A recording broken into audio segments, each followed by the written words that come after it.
Welcome to Robert Kiyosaki's The Business of the 21st Century. Robert Kiyosaki is recognized internationally as one of today's leading financial experts. The author of the best-selling Rich Dad, Poor Dad, his books have been translated into 51 languages in 109 countries and sold more than 28 million copies worldwide. Robert has spent his life educating people on how to attain financial freedom. Now, through this special video presentation, he explains why network marketing is indeed the business of the 21st century, and how you can take advantage of its opportunities to create the life you desire. Hello, I'm Robert Kiyosaki. I'm the author of this book, Rich Dad, Poor Dad. I want to welcome you to the business of the 21st century. For those of you who may not be familiar with this book, it was published in 1997, a self-published book, and it went all around the world, and in 2000 it made the New York Times bestseller list. It was the only self-published book that made it. And at the same time, a woman named Oprah Winfrey called, and I went on her show to talk about Rich Dad, Poor Dad, and voila, suddenly I was a famous individual. So today, this book has now sold approximately 25 million copies in 100 different countries and 50 different languages. So today, Rich Dad, Poor Dad is the #1 personal finance book ever written. So Rich Dad, Poor Dad is a very simple story of my two dads. My real dad was the head of education for the state of Hawaii. Great guy, PhD, like I said, head of education, smart guy, but he also ran for lieutenant governor of the state of Hawaii as a Republican. Unfortunately, he lost, and he ultimately died poor, so that's why I call him my poor dad. My rich dad, on the other hand, didn't finish school, but he ultimately became one of the richest men in Hawaii. So he was my best friend's father, and starting when I was just the age of 9, my rich dad began teaching me about money and business and why the rich are getting richer and why there's this big gap between the rich and everybody else today. So Rich Dad is a very simple, true story about two fathers, Rich Dad and Poor Dad, tell their two sons about money. And it was my poor dad always said, go to school, get a job, work hard, and all that stuff. And my rich dad says, you'll never get rich doing that. You'll never be a free man. So that's kind of the differences. But if I would show you a diagram of the differences here, is that in financial education, this is very simply the difference. Because there's no financial education in our school, most people do not understand financial statements. So this here is income, expense, assets, and liabilities. And the reason my poor dad was poor, it was very simple. Because he couldn't read a financial statement because he didn't have financial education in school. He was financially illiterate, although a PhD. And my poor dad always said, our house is an asset.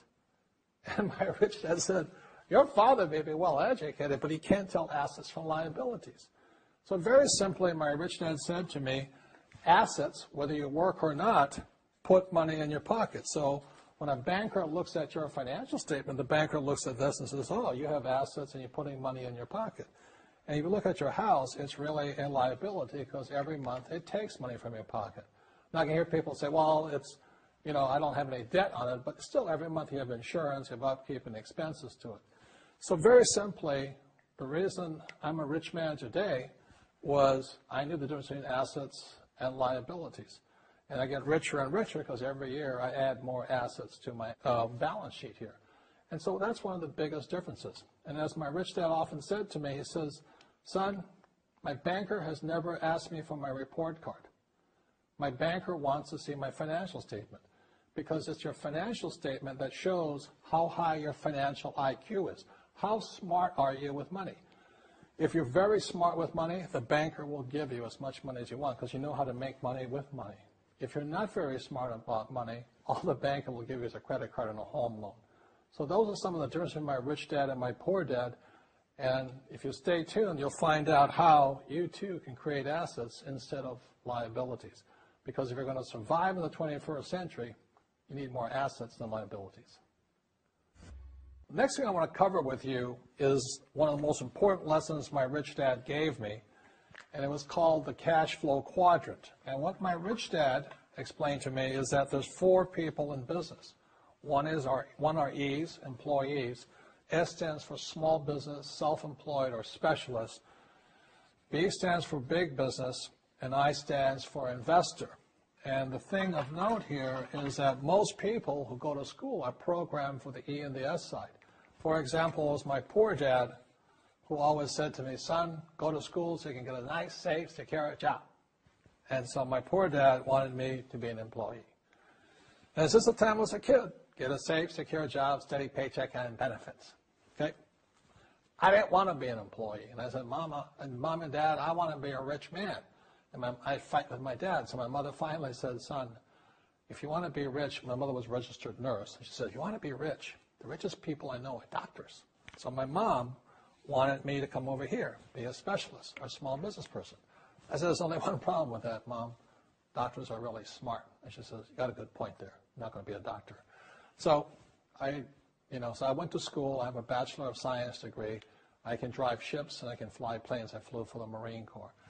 But I've never used any of that education because I wanted to become a business owner. So it was my rich dad who basically said to me, become a business owner and learn to be a professional investor.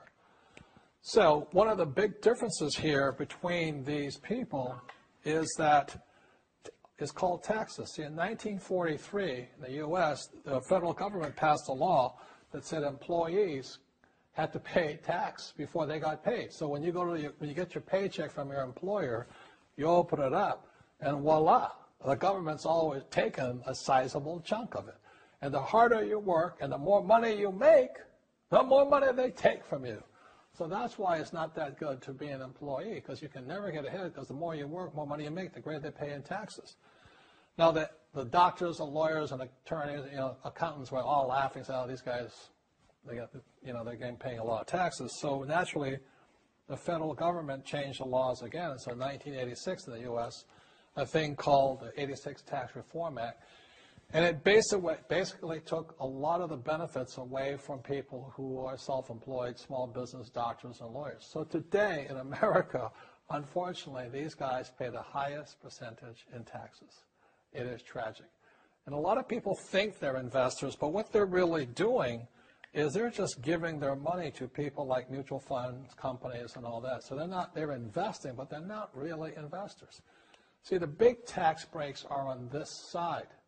The laws are pretty tight here, but this area is very, very gray. So by being a business owner on the right-hand side of the quadrant, you can make a lot more money and pay a smaller percentage of taxes legally. And the key word is legally. In the investor quadrant, it is possible to make millions of dollars and pay 0% taxes legally. But you've got to know the difference. So one of the beauties of business for the 21st century is it allows people to make the transition from the E and the S side to the B side especially. And so you can become a big business owner. And the difference between S and a B, small business and big business, is most of these guys can't quit working. Most small business owners, if they stop working for more than a month, the business collapses. They don't really have a business. Most of these people own a job. So the beauty of business for the 21st century is it allows these people to make the transition to the B side so that you don't have to keep working hard for money, and the money can actually come in passively. Then once you have your business up and running, then I always recommend you then begin investing with your excess cash, paying less and less in taxes. And that's the reason the rich are getting richer. As you know, with this financial crisis, it is the E's and S's who are getting crushed. These people are competing with people in China and India for jobs, or Eastern Europe and things like this. So the idea of working hard to make more money is absolutely ridiculous. Plus taxes are just nailing these guys, plus inflation. So the business for the 21st century is designed to take people from this side to this side. Let me explain some of the differences between small business owners and these guys. These guys here work for money. They work hard, they make more money, they get taxed. And the difference between the B quadrant people and I quadrant people is they build assets. So, rule number one is entrepreneurs make things happen, but they make different things happen. Instead of working for money, they work hard to build assets. So point two, it takes courage to be on the B and the I side. See, these guys here want a steady paycheck. They want to get paid today. But the big difference and why it takes courage is these guys, it takes time to build an asset. But most importantly, point three for true entrepreneurs who build assets, it'll bring freedom. Now, one of the problems with this area, as you know, it takes capital. In other words, it takes a lot of money to buy some of these apartment buildings, to build a business and things like this. But there is a way. There is a way to do it with very little capital, and that's what I'm here to talk to you about. It's about a business for the 21st century. As an entrepreneur, I have built many businesses from scratch, and as some of you know, a lot of them crashed also. Statistics show that most new businesses fail within the first 5 years, 90% in fact. And of the 10% that survive, the remaining 10% crash in the second 5 years. So in other words, most are gone in 10 years. So I've looked at many different models, and one that stands out for me is network marketing. And the reason for that, it takes very little upfront cash. It's low overhead. You can do it part-time. It means keep your daytime job, but do this part-time. And once the business is up and running, it can generate enough income so that you can move from the left side to the right side of the quadrant. So let me tell you about my introduction to network marketing, because I had a very closed mind to it. Since I can build my own businesses, I said, why do I need a network marketing business? But about 15 years ago, I have a good friend, his name is Bill, and this guy is the best real estate investor I know. He has tons of assets in here. So I said, Bill, why did you start a network marketing business? And his answer was very simple. He says, it's my way of helping people. But more importantly, he says, the reason most people can't invest in real estate is because they don't have a business. They don't make enough money simply because taxes, debt, inflation, and retirement savings are killing them. They cannot even invest. So my friend Bill, who was a professional real estate entrepreneur, he says, I started a network marketing business so the people that worked with me could start their own business and then invest money with him. So with that, I realized then that network marketing wasn't about making money, but it was about helping people to help other people make money so they become financially free. So the beauty of network marketing, I said, like it's very low entry point, doesn't take much money, you can do it part-time. And where you profit is in most big corporations is they spend millions, sometimes billions of dollars in advertising. So rather than give that money to advertisers, network marketing depends on building a network. It's called word of mouth, like you recommend a movie to a best friend. So really, the reason I support network marketing, because it's not about selling. It's about people helping people build assets in the asset columns, becoming business owners, and then becoming investors, rather than going through all of this here, which most E's and S's go through.